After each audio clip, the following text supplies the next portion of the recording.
That works. Yeah.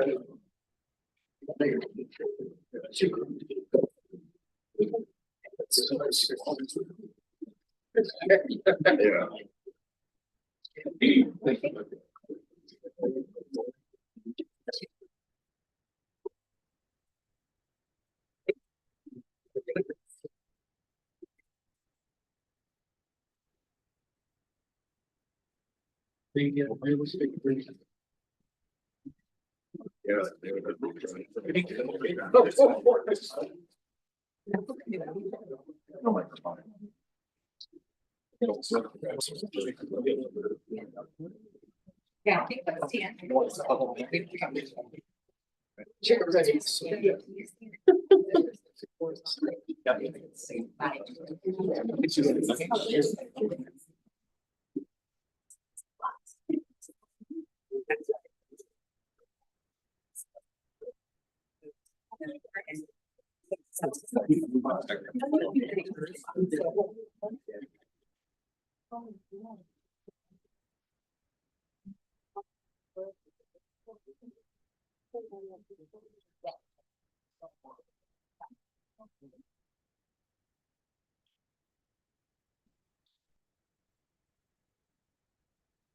Okay, thank you everyone for joining us tonight. It's nice to see so many people come out to our presentation.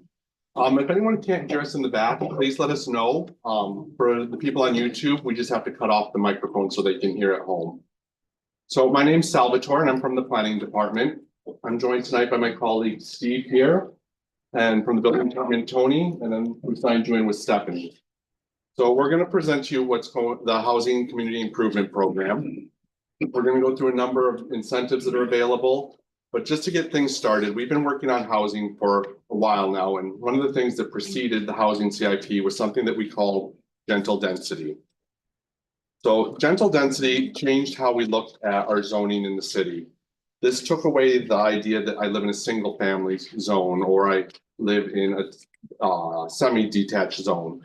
We've essentially removed that phrasing, and now we just refer to things as what's called a residential structure.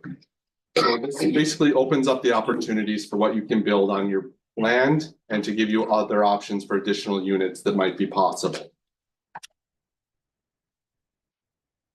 In order to do this, we had to make some changes to our zoning bylaw. So I know there's an array of people in the audience who may not be as familiar with all the mechanisms we use in planning. So I'm just going to give an overview.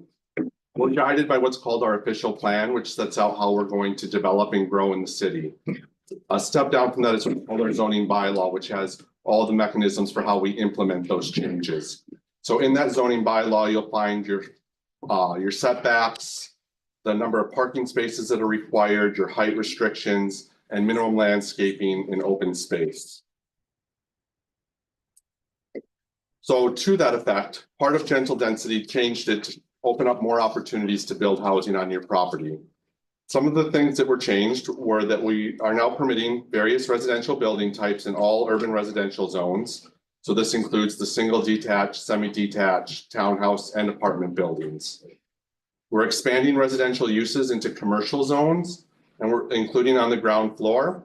And we're also permitting residential uses in institutional zones. As well, the city has historically had a 1.25 parking ratio per residential unit, and that's been reduced to now 1 space per unit. So the idea here is to give you the opportunity to do certain types of conversions, including a basement conversion. You can do a converted garage, you can do a detached building, or you can have an attached structure on your property. And while on the surface it might seem like there's a lot going on any one lot, we've made sure to keep intact the certain setbacks and regulations to still make your properties feel like they're separated and comfortable for the area that you live in. So that's the precursor to the program. That's essentially the gentle density. At this point, I'm going to hand it off to my colleague Steve to go into the housing CIP, and then Tony will follow up with some building comments.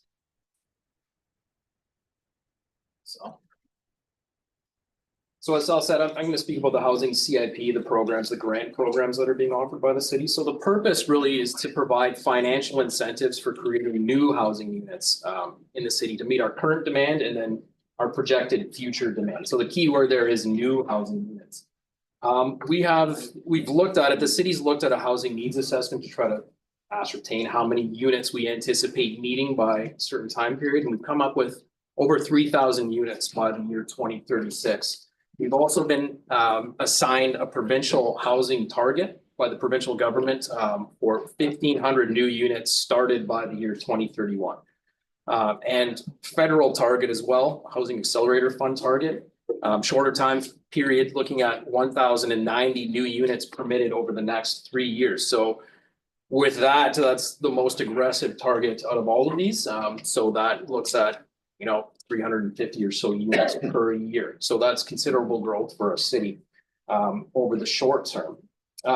Recent population estimates of the city from Stats Canada from 2024. These are just estimates, really figure, but we're looking at about 80,700 people in the city, which is considerable growth since 2021. Like growth that we haven't seen in Sault Ste. Marie for a very, very long time. So it's just kind of showing the need for housing now and then future demand as well. That's potentially higher than what we see on these targets.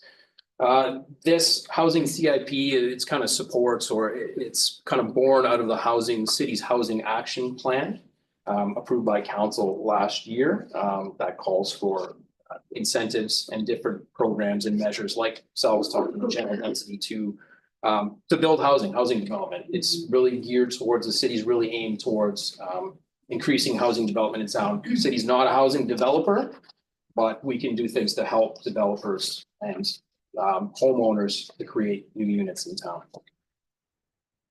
So the housing CIP has 3 grant programs. The per door grant is a grant project for projects building 1 to 4 new units on a property, so kind of smaller scale development. And the key again is new units on a property. A tax increment equivalent grant for larger developments, so 5 or more units on a property, so they don't really stack the per door grant and the tax increment equivalent grant is kind of small scale versus larger scale. And then the Sioux Foundation's feasibility study program for not-for-profits. So I'll go through these in kind of greater detail. But general grant eligibility for all these grants is dependent on a few different things. So one is an affordability component. There are market rate grants available, but the per door grant specifically is geared towards more affordable units. That's not to say there are not market rate units that can be incentivized. Location wise, kind of where it is in town, I'll go through a map that shows the areas that we're looking at, and then housing tenure type, whether it's a rental unit or freehold unit. Can we hold the questions kind of to the end? This is being live streamed on YouTube, so for the people at home, they're not really available to answer questions. So why don't we save all the questions kind of to the end and then have a Q&A session after that. And then there's other factors that determine grant eligibility and potential grant value, obviously subject to a city budget. These grants, per door grant, Sioux Foundations have a finite budget attached to them annually. So once that budget is exhausted, there won't be any more grants for those per year. Eligible properties can't be, say, in tax arrears or not at the time of application, or the applicant can't be in default of a city requirement like fire code violations, that kind of thing. And then the total incentive or grant value can't exceed what the eligible costs were. So you built a unit, the grant value can't be more than what you paid to create that unit. So in terms of the affordability component, this is a pretty major component of the CIP. In terms of affordability, just generally saying affordability kind of equates to people or residents finding suitable living space without spending too much of their income, right? And it can include rental rates per month. It can include ownership, like cost of ownership, social housing, that kind of thing. And it encompasses a range of different housing types. For us, what we use as the city's definition for affordability is passed down to us by the province.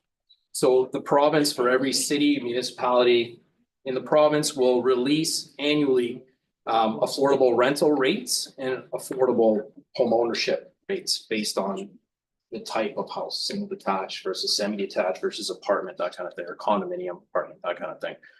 So you can see this, you can go to the online affordable residential units for the purpose of Development Charges Act Bulletin, which is a really long name. There's actually, anybody can have this PowerPoint presentation. There is a link down there where you can actually see that information. You can see it for every municipality. Just to kind of save you the suspense, that table, the Ontario government gets those rental rates from CMHC. CMHC is a survey, Canada Mortgage and Housing Corporation does a survey every year of the rental units or the owners of rental units in town and comes up with an average rate. So basically that average rate says if you're at that average or below, it's an affordable unit. If you're above that average, it's a market rate or not considered to be affordable. So this table, the current bulletin is from 2023. That'll be updated soon by the provincial government. But those are the rates that you'd see. That would be the difference between being incentivized as an affordable unit or a market rate unit, something else. So for example, a 2-bedroom unit, that new unit to be incentivized at an affordable rate would have to commit to, in the first year, a rental rate of $1,149 a month. And then it would be able to be raised by kind of the percentage that the Ontario government says it can be raised for a rental control unit. So last year, I believe it was 2.5%. So for year one, you're looking at that. And then for 20 years, we're asking for a 20-year affordability commitment. You'd be renting at that kind of rental control rate. So that's the caveat of affordable housing. So the grant values are tiered to be higher, obviously for affordable units, and then there are market rate grants as well. In terms of location, every kind of CIP in Ontario has to name a community improvement project area. Our project area is the urban area of the city. So it's kind of this black line right here. Anything within there may be eligible for a grant. And I was asked how that line's determined earlier, and that line is determined kind of where the services are. So sewer, water, that type of thing. Outside of that area, you'd be looking at septic. And basically that rural area grants are not available in that area at this time. So furthermore, it's kind of split up into different zones. So within that urban area, you can see it's split into kind of those 3 colors. The maroon area is kind of what we call precinct 1. It's our first neighborhoods of the city under the official plan, which is downtown. And then the area, I guess, west of downtown to James Street, south of the railway tracks.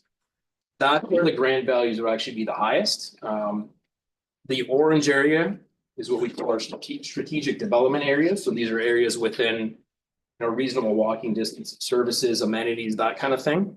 Grant values would be higher than kind of the yellow area, lower than the maroon area, but higher than the yellow area. Yellow area is kind of the remainder of that urban area, and the grant values would kind of be at the lowest tier based on location. This is to encourage development, obviously, in the downtown and development in kind of those areas near services. So the first grant is the per door grant. So this is a one-time grant for, again, those small scale developments up to 4 new units.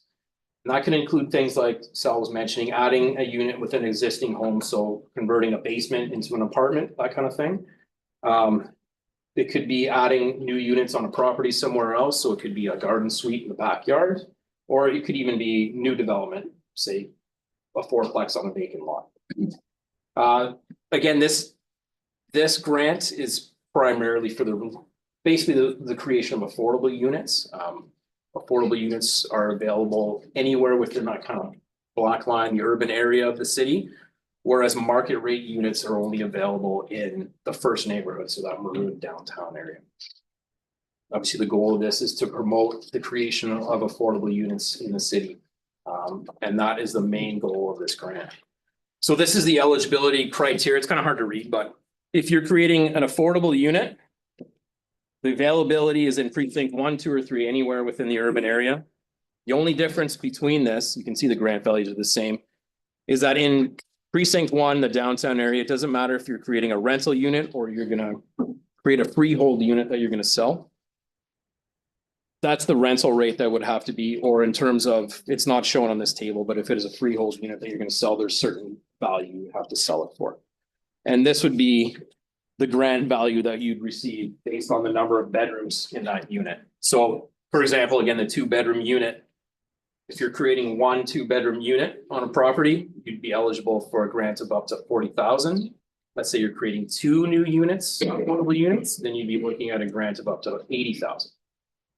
The difference in 2 or 3 is the freehold is limited to not-for-profit. So let's say somebody like Habitat for Humanity, whereas it's meant for purpose-built rentals here. Values are the same for affordable units though. So that doesn't actually change. So this is really trying to encourage affordable units. If you're in the downtown, that Maroon area, Jamestown area, market rate could be really purpose-built rental freehold. Grant values up to 20,000. So in terms of the application process, there is an annual budget for this, like I was mentioning. So that means funding's not guaranteed even to all eligible applicants. So we have to award this kind of based on merit. So merit in this kind of area would be assessed, prioritized using a scorecard. So if you get the application, you can see that scorecard as an appendix or the back page of it to see exactly how things are scored in the transparent process. The higher the score, the priority on that application. There's 4 intake periods in the year. We're in one right now. So the first intake period's ongoing and it goes up to March 31st. So if you submit one before then, nobody's really going to look at it until March 31st and then we scored up. And then the new intake period will start basically April 1st. Other eligibility criteria, obviously we mentioned the tax arrears thing, not in default to the city requirement. You'd have to submit a cost estimate completed by a professional at the time of submitting the application, just based on, an estimate on the work you're going to do. And again, if you're receiving a grant for an affordable unit, you have to commit to that unit staying affordable for 20 years. So that'll be on title of the property. And then the grant's paid out after the occupancy permit is issued. So after the work's done, grant comes. This isn't the scorecard, but this is the kind of criteria on the scorecard. So there's a kind of different weights for different categories. Factor weight's high for affordability. And that's just saying how you would achieve the highest score on that. It's a scale. If all the units that you're proposing are affordable, get max points for that. You might get bonus points if you're going into deeper affordability, which that would probably be social services, that kind of thing. Location wise, again, it's going to be tiered. Because we're kind of scoring these things, we're weighting them higher in the first neighborhoods, and then precinct 2, that strategic development area, and precinct 3. Development status, how close it is to being built. Does it need zoning changes, that kind of thing, minor variances, planning process, planning applications that need to go through that would kind of push that timeline back. You kind of wouldn't get a max score that way, or is it ready to go? You get max score that way. Prior experience, it's not a high factor weight, but does the applicant have prior experience, or they hired somebody that have experience to do the work? And then there's some bonus points for building design as well. Say if it's prefab or modular, if it's garden suite, you might get some bonus points for that. Design barrier free, bonus points. Green design, like energy efficient, you might get bonus points for that as well. So that's it for the per door grant. The next grant is the tax increment equivalent grant, that the TA is for short. This grant, again, it's for housing developments that create 5 or more new units. Purpose-built rental units available anywhere in that in the urban area of the city. Freehold units only eligible in precinct 1, which would be basically condominiums, limited to precinct 1 or the downtown area. Now, the city's actually had a tax increment equivalent grant for many years, since 2013, for rental units. This is built on that. It's built to kind of bonus. Basically, it bonuses affordable units and bonuses location, which wasn't in the old tax increment equivalent grant. So what it basically is you have basically a pre-assessment or a pre-development assessment, tax assessment on your property. it's worth this much, you pay tax based on that. Once development happens, you get assessed again and it goes way up.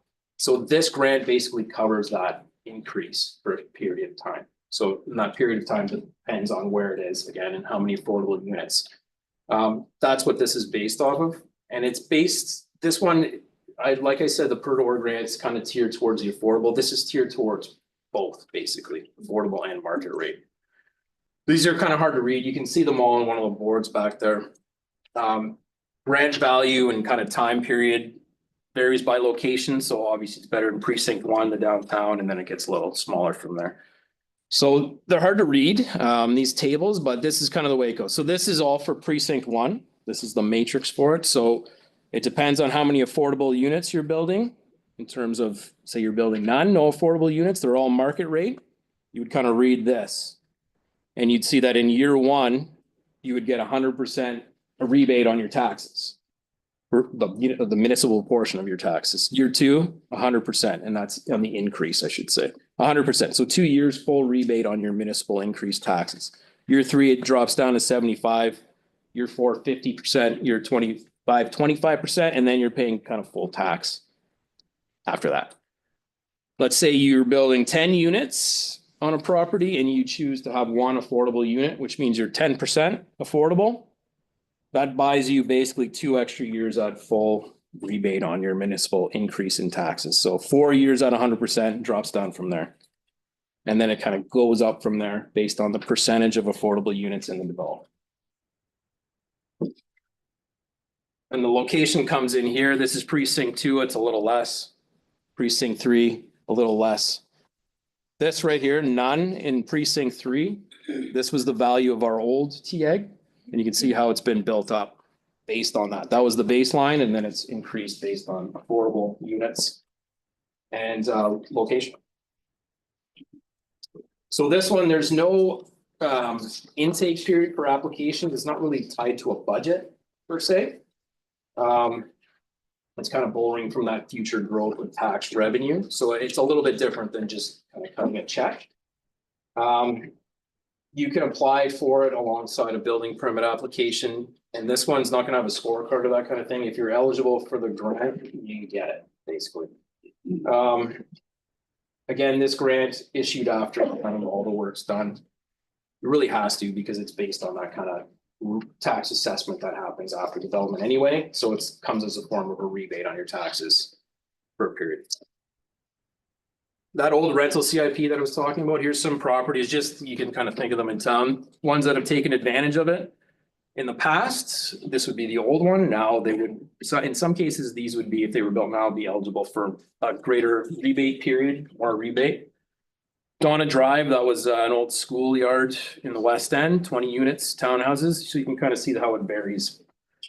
5 townhouse unit on Elmwood, kind of backlot development in an area. That's the old Alex Muir School on Kohler. So a school conversion, 16 units. This one's under construction on Pym Street, 108 units.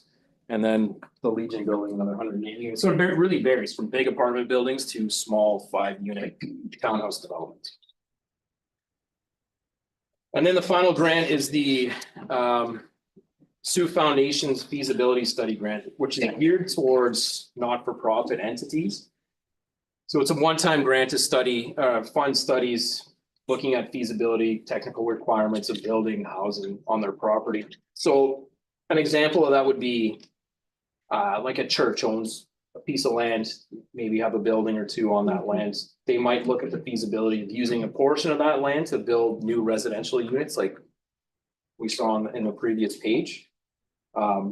We, like Sal was saying, institutional zone lands, it's permitted under zoning bylaw to be able to build residential units now. So that's kind of a benefit of changing the zoning bylaw. Or they can look at the feasibility of converting an underutilized or non-used building into residential units as well. So it's designed, the grant's designed to be kind of flexible. Look at, say, financial analysis, technical studies, building conditions reports, that kind of thing. So get it basically up to 30 grand to do those kind of studies. The finer details on that stuff too, they have to provide a quote from a consultant. based on if they're proposing or looking at developing affordable housing will be prioritized, but that's not really a requirement at this time. It's just looking to see if housing's feasible on that property. And if it is deemed feasible, they could be eligible for a TAG or a PERGOR grant based on what they're doing. So it could stack on top of it. So that's it for the grants. Tony's gonna speak about kind of a little more details, and then we can take questions after that. Everybody, thanks. Hello, everyone. My name is Tony Marie. I work in the building department as a plans examiner. Building department kind of comes into the process when you are, you've decided you want to build something. Definitely, there's a lot of different things that you can build. An important decision is deciding what you want to build. That could be, as they've kind of explained, in addition to an existing building, converting an existing building into multiple units, or maybe building that standalone granny suite, garden suite in the back. Buildings can be built or converted in a lot of different ways. So I'm not going to talk too much about the complexity of construction, but just kind of the process on how you figure out how to get from point A, I want to build something, and point B, I have an occupancy permit and I can get that grant money if I am chosen for this program. First thing to do is kind of decide what you're building and then what your lot can allow you to do. So as Sal has discussed, you can kind of have as many number of units as you want, but the shape of your building and how much of your lot can be covered with structures or parking spaces is a factor in how you can develop your site. So definitely things to think about are those parking requirements. 1 space per unit is the number. Those are not allowed to be in your front yard. They do have to be behind the front of the building. So we definitely don't want people's front yards to be full of cars. We kind of want to keep it more of the green landscaping and that kind of thing. Setbacks, so how close you are to the property, specifically for new builds. You definitely make sure that you have to follow in those zoning bylaw requirements. The next step would be, what does the design of the unit itself?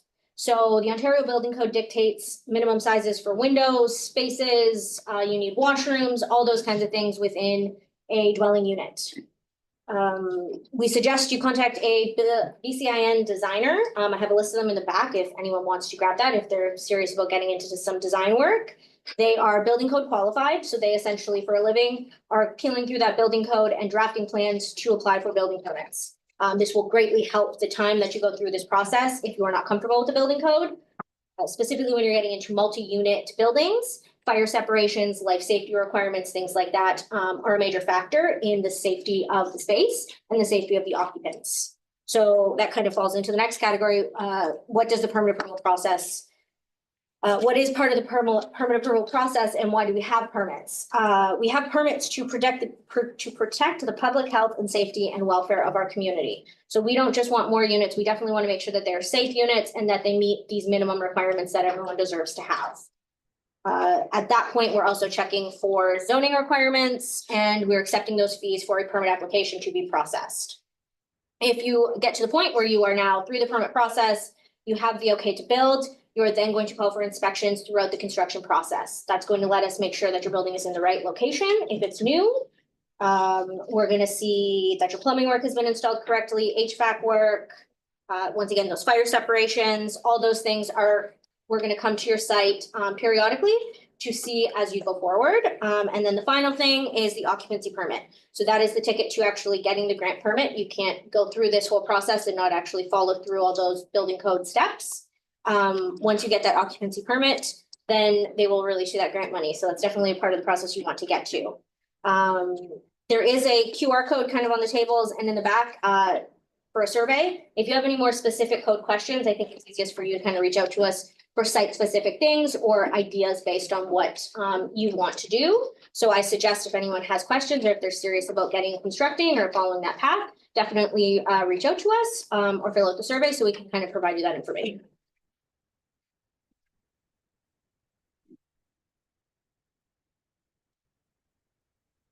Okay, so that brings us to the end of the presentation.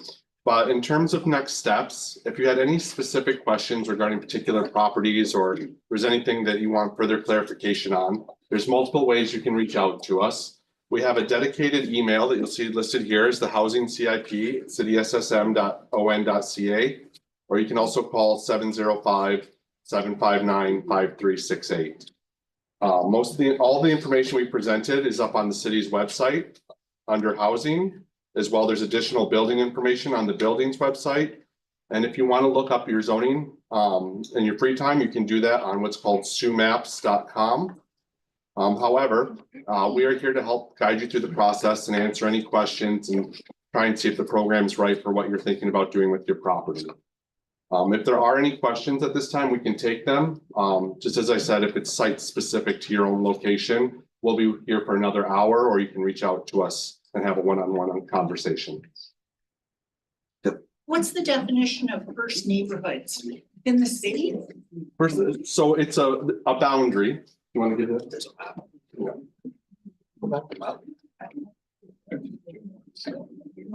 Oh, there it was. So the first neighborhoods is the maroon zone in here. So it basically goes from West Street to Pim, includes that old hospital site. So this is the downtown, established downtown, plus kind of the the first neighborhoods of the city, the kind of the James Street area south of the railway tracks. So that's an area that is a high need area for affordable housing, a high need area for housing development, intensification, and that's kind of why the grants are tiered the way they are. Yeah, so we'll make this PowerPoint presentation available. It'll be available online. This map is definitely available online. So if you want a copy of it, just let us know. Go ahead. Let's say I'm a sneaky person, and I'm not a sneaky person. Let's say I was a sneaky person. I get the grant, I build a suite, and I move. And then it's the previous or the next owner that's accountable to the affordable housing. So the affordability component is registered on title. So when you went to sell it, you would either have to have the new owner take that on or have it removed. And then in the case of it being removed, the full grant's repayable to the city. That's a good question. And a lot of people walk out.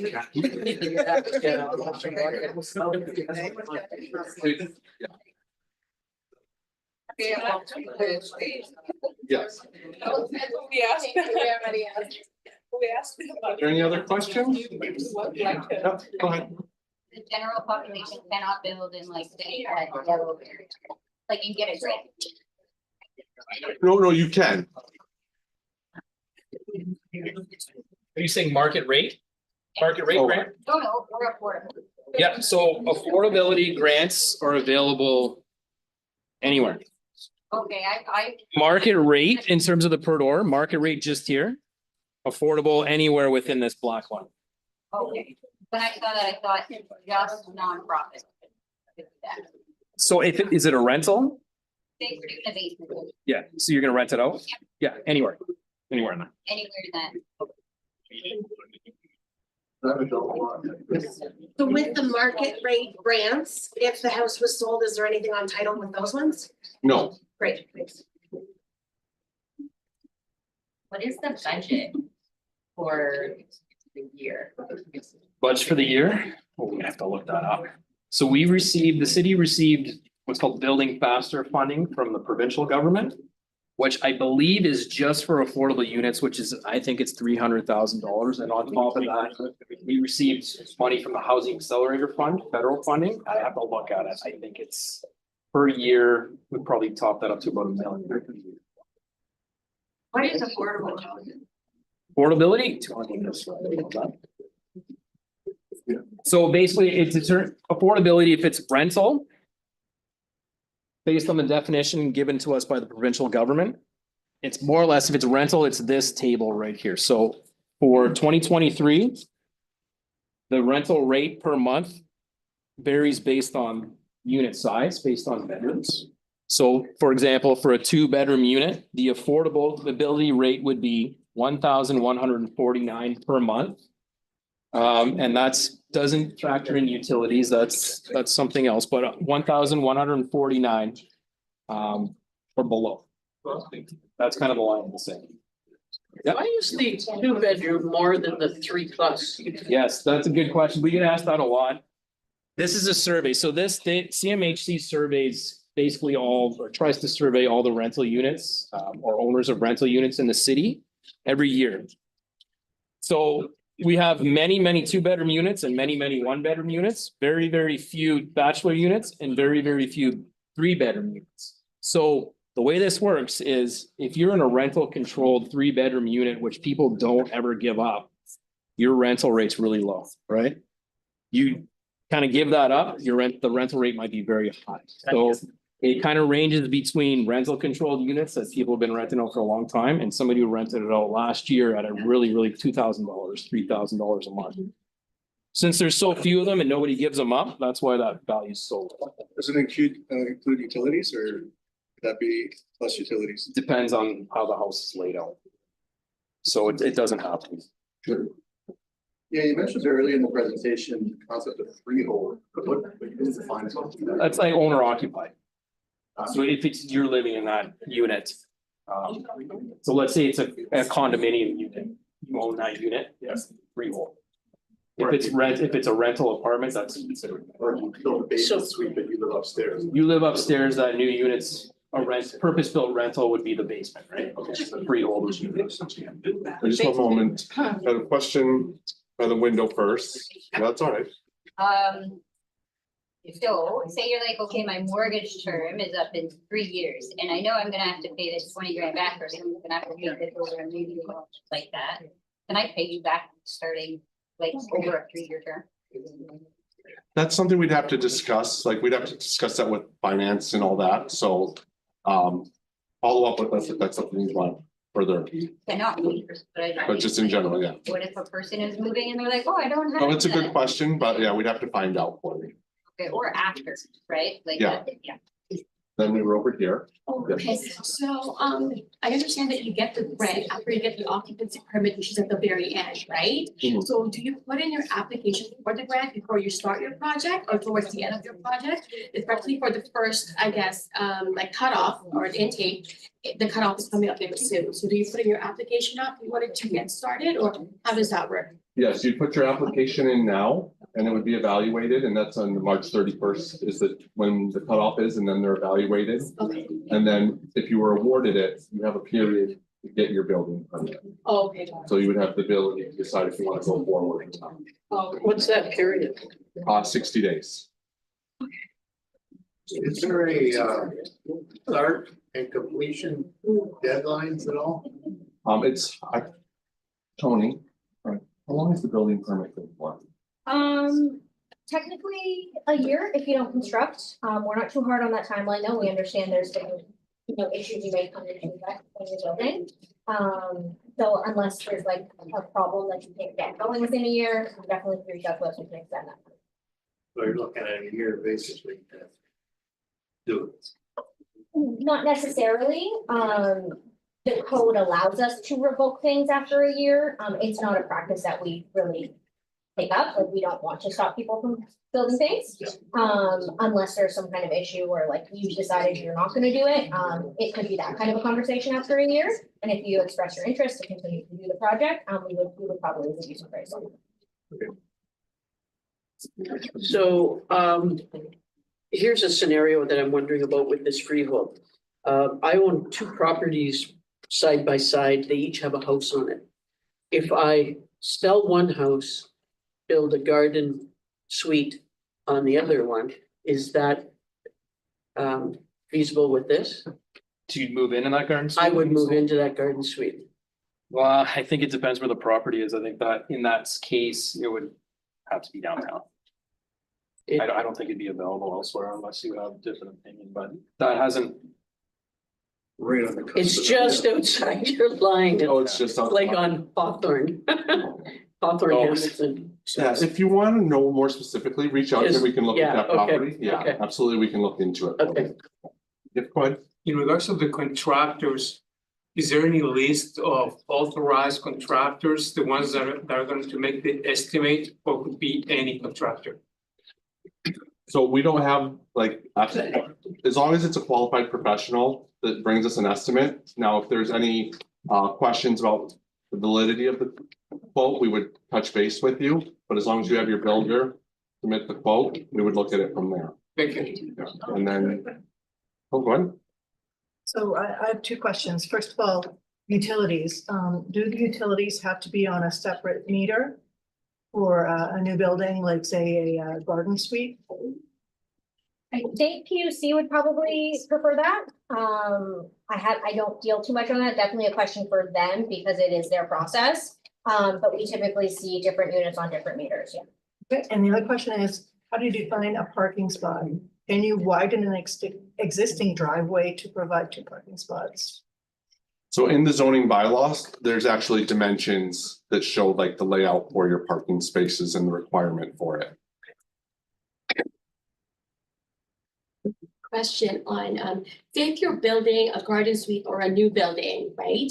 And yes, you're gonna agree to the affordable amount and, but you said that you can only increase it by 2.5% based on the rent controlled amount. Whereas as per RTA, it was built after November 15, 2018, it's not rent controlled. So how does that work? So it's part of the conditions of your agreement that you're entering into, that you're agreeing that that's what you're gonna increase. So you're it only by. gonna, okay, so you're gonna go by as if it was rent controlled, got it. This is a way for the city to introduce rent control on buildings built. Okay, because it. That have been incentivized, it's a way to Got you. bring it back for those builds. So let's say 10 years from now, you agree to the 20 years. Somebody moves out, are you going back to that number or are you saying that? So it's what it, yeah, like whatever it's increased to since you've signed, that's the rate that you're at. Okay. So hypothetically, Yeah. $1,500 5 years from now. Next person that comes in. It would be Yeah, this is basically year one, and then whatever is. So I just was wondering, because if they moved out, does it go back to? No, yeah. And you start over again. If you have a vacant building that, like, you know, a lot of, you know, full experiences, but, renter. Whatever you might shut down the buildings, you're saying building new apartments, would that also fit into building development property? So you'd have to have the building department come in and deem it inhospitable or inhabitable. Okay. So, yeah, we wouldn't necessarily, I don't think the grant would qualify for renovations to an existing unit. If it was for some reason, which this does happen quite often, you buy a house, you think it's 3 units. Yes. And really our records do not show that. And believe the grant would then be applicable to legalizing the extra 2 units. Or something like that. So there is ways that it may be applicable. And it's like. So it depends on what's happening to the building. Exactly. So if it's been chopped up and that night, you can go and then you. Like I don't building some higher. So. So if they fall under it, if you want. But I can follow. Yeah, we can Thank you. probably. So just to piggyback on that, say if you have a house right now and you were told that previously it was a duplex, you can bring it back to being a duplex so that there could be 2 units? If it wasn't a legally conforming duplex when you bought it. Well, right now it's a single house, but I was told when we were getting it that it was a duplex previously, Right. many years ago, because If so the impact shows it's 1 unit, you're converting it to 2 units. You're creating a. you're creating a new unit. Oh, okay, so it's not like you're just going back. It No, depends so on you what- would require the permit to then kind of bring it back up to today's code, you have to kind of slide backwards. Okay. Anything that we want to make it better and safer. Yeah. So you would go through the process to re-legalize it essentially. Got you. And create that unit and then fall under the code. Okay, got it. And just to piggyback off, you said the legal non-conforming, she also has the legal non-conforming. So building code doesn't non-conforming, it would be an interesting thing to see something Yes. that legally existed. And so a lot of the times when we see those types of situations, like specifically if you've gone from a 2 unit to a 1 unit. You can't just go back because you had it, it's that change that. But you're permitting process. switching it back, okay. Yeah, Oh, because okay. it's getting more intense and that's, we know that's happening now, Okay. we wanna make sure that the right safety thing. Oh, thank you. You're putting a basement suite into a single family home. You're effectively creating 2 units, basement upstairs. And one get the affordability grant and then the other get the market rate grant, or they both have to get affordability grant. You would only be eligible for the unit you create, right? Like, So you're not So- effectively creating. no, you're creating like one, because there was 1 unit on the property before, you're just creating 1 new unit. And depending on where it is, if it's downtown, you could be creating a market rate unit or an affordable unit, elsewhere, just affordable. So I understand that if I commit to a longer period, then my application has more chances to be approved? If you were to commit to beyond the 20 years. That's what that speaks to. Okay, so if I commit to 20 years, that's when I get more, but I can commit to less than. No, you have to commit to the 20. Okay. So over here, and then I'll come back to you. Do you have an approximate cost of like what it is to walk through the process of permitting and everything else if you wanted to say things with a basement suite? I've been interested in kind of looking at what we have on our records. Every time we apply for a permit, we get an estimated construction value, to give to StatsCan. I haven't had the chance to go through that yet, but that's a very great question. I'd say if you want to fill out the survey, maybe slide that in there. And, as kind of our next statistical updates and things like that, maybe we can try and give that to the community so you can kind of get a ballpark on what people have paid. I will say we haven't had too many permits like this. We're starting to see them come in more. So it's a little hard to say at the moment, but definitely reaching out to contractors and things like that will probably give you those estimates to fill in the blanks. Sorry, yeah, just for clarity, I'm just asking how much the permits. The permit itself, okay. The permit itself is based on a square footage area. Okay, So based on what you're doing, how many units you're doing, how many plumbing fixtures, things like that. I do have a little handout back there that'll link you to the city website, and the fee schedule is on the page. But if you have a rough estimate on the size of your house, grab one of my cards and I can kind of let you know how much that square footage calculation would roughly be. So when I hand in my application, you require an estimate and a drawing, is that? Yeah, and there's a number of other things, like there, I don't have them off the top of my head, but they're all listed on the application that you have to submit with the package. Okay. How many years is this running for? Did you mention that? 3 years. 3 years, okay. Unless it gets extended, there's a potential that it'll get extended. The previous rental CIP, I believe, started as 3 years and then you saw it continue on for 11 So years. 25 through 27.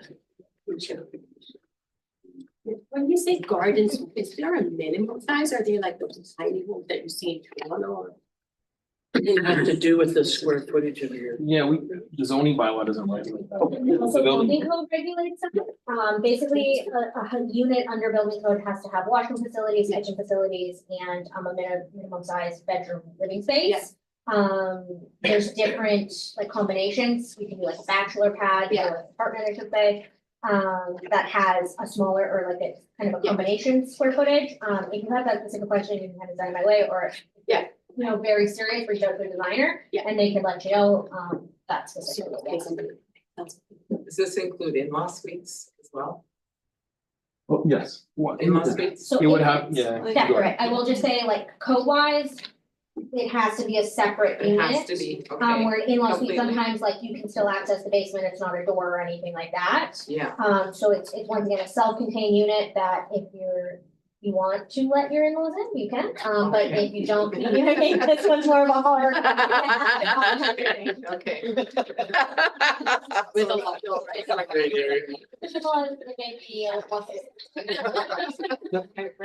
So one thing you guys mentioned was it was a one-time grant that per person, per like property owner, or per property, or like Per business? property. So it's per property. Yeah, And then. per unit on property. So it could be, Okay. you could get two, if you're creating 2 units on one property, you'd be eligible for 2 grants. Okay, and is there any way to get a copy of the agreement before like applying to see if it's something we're interested in?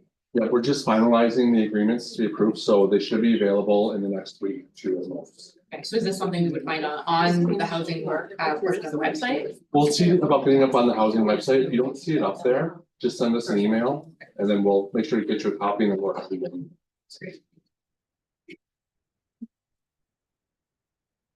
Last call for questions? All right. There we go, all right. So, further to, the question earlier.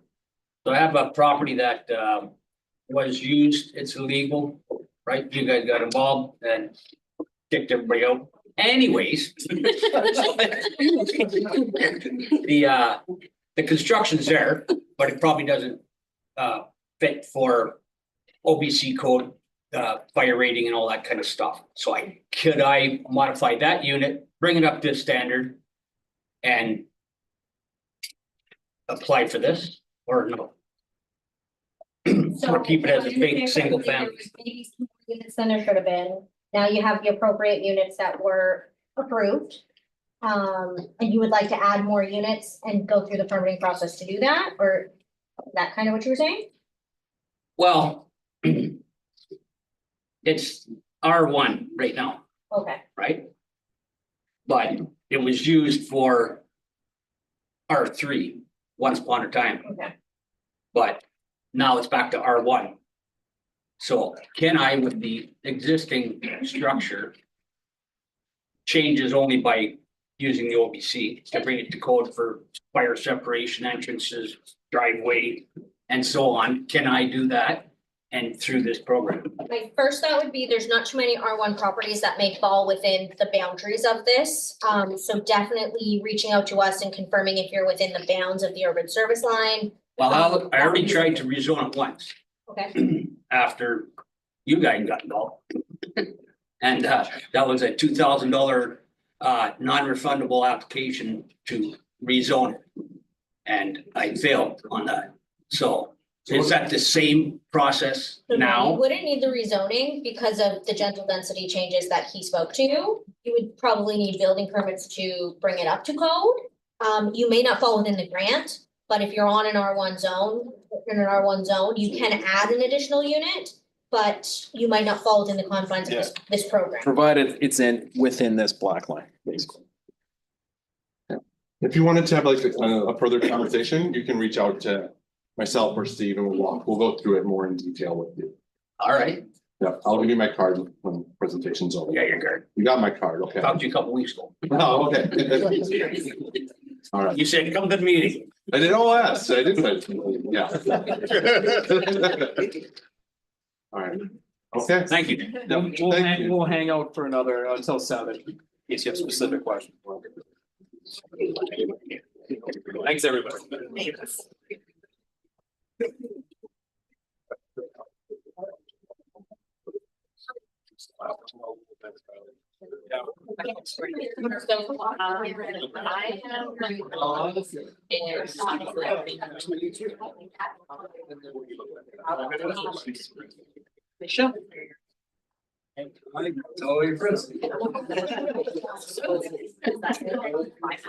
Hello.